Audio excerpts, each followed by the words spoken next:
হট্টগোল ও হাতাহাতির মধ্যে আত্মপ্রকাশ করল বৈষম্য বিরোধী ছাত্র আন্দোলনের সাবেক সমন্বয়কদের উদ্যোগে নতুন ছাত্র সংগঠন গণতান্ত্রিক ছাত্র সংসদ।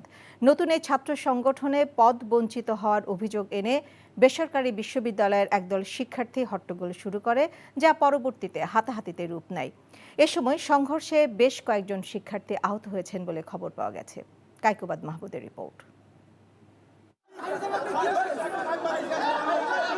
ছাত্রদের নতুন সংগঠনের কমিটি ঘোষণা নিয়ে শুরু হয় উত্তেজনা। ঢাকা বিশ্ববিদ্যালয়ের মধুর ক্যান্টিনে বৈষম্য বিরোধী ছাত্র আন্দোলনের সমন্বয়ক আবু বাকের মজুমদার সংগঠনের ঘোষণা নিয়ে যখন বক্তব্য শুরু করেন, তখনই তার উপর উত্তেজিত হয়ে তেড়ে আসেন প্রাইভেট বিশ্ববিদ্যালয়ের কিছু শিক্ষার্থী। এক পর্যায়ে বৈষম্য বিরোধী ছাত্র আন্দোলন ও বেসরকারি বিশ্ববিদ্যালয়ে শিক্ষার্থীদের মধ্যে শুরু হয় হাতাহাতি।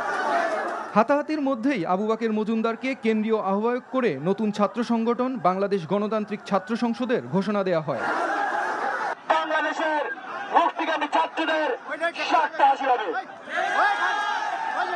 সেই লক্ষ্যে আমরা বাংলাদেশ ফার্স্ট, স্টুডেন্ট ফার্স্ট স্লোগানকে সামনে রেখে আমরা জুলাই অভ্যুত্থানের শক্তি থেকে একটি নতুন এবং ইউনিক ছাত্রদের পক্ষে ছাত্র সংগঠন ঘোষণা দিতে চাচ্ছি।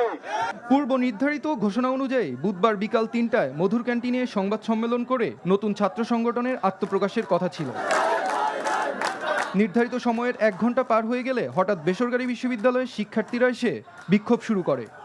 তাদের দাবি, নতুন ছাত্র সংগঠনের কমিটিতে তাদের বঞ্চিত করা হয়েছে। প্রাইভেটের অবদান তারা কি জানে না? তারা কি ভুলে গিয়েছে প্রাইভেটের অবদান? ১৯ তারিখের পরে তারা কোথায় ছিল? হোল্ডার ছিল জুলাই গণঅভ্যুত্থানে সবাই এখানে মতামতের ভিত্তিতে তারপর তারা কমিটি গঠন করে।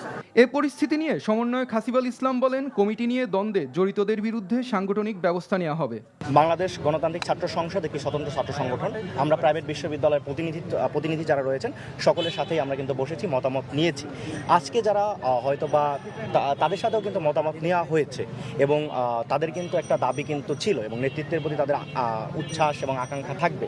সেটার প্রতিফলন কিন্তু যখন নিশ্চিত হয়েছে তখন কিন্তু তারা কিন্তু সেটাকে মেনে নিয়েছে। যদি কেউ কোনো প্রকার কোনো হামলার সাথে যেই সংশ্লিষ্ট হোক না কেন, সে প্রাইভেট বিশ্ববিদ্যালয় হোক কিংবা ঢাকা বিশ্ববিদ্যালয় হোক, যেই হোক না কেন, সেই ব্যাপারে আমরা কিন্তু তার সর্বোচ্চ সাংগঠনিক ব্যবস্থা এবং যাতে করে আইনগত যে বিচারিক ব্যবস্থাটা রয়েছে সেটা যত দ্রুত সম্ভব করা যায় সেটা তত দ্রুত আমরা সেটা নিশ্চিত করব।